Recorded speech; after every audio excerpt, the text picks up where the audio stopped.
Com a palavra, a vereadora Sandra Bonito. Bom dia, presidente. Bom dia, vereadores. Bom dia a quem está aqui nos acompanhando e quem nos acompanha de casa.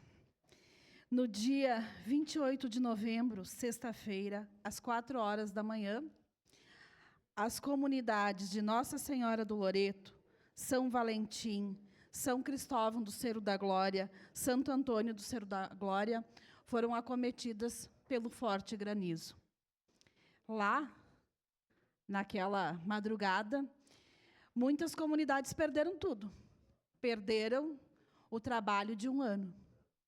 Pêssegos, ameixas, uva. No dia seguinte, no grupo da comunidade, eu recebi a seguinte notícia.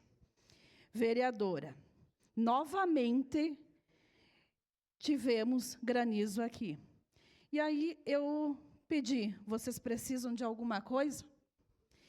E o morador disse, ânimo para continuar. Logo em seguida colocou, é o 2º ano consecutivo. E depois me disse, Sandra, temos que lutar para a implantação do sistema antigranizo. É o futuro para nos manter na colônia. Eu acredito que essas palavras desses agricultores já dizem tudo.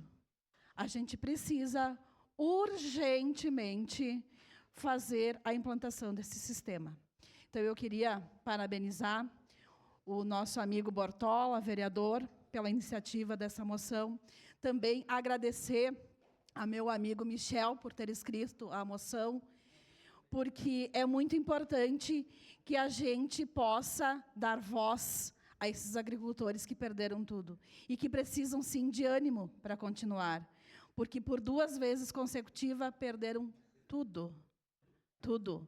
E perder o trabalho é perder a dignidade, é perder o sustento da família. E para nós, da cidade, a gente vai pagar muito mais caro a uva. E muitos dos agricultores lá relataram também que eles estavam guardando uvas para a festa da uva. Muitos vendem a uva para a festa da uva e estavam guardando, trabalhando melhor essa uva para poder colocar na nossa festa maior. Então, a cidade também perde quando um agricultor perde. Muito obrigada e era isso. Obrigada.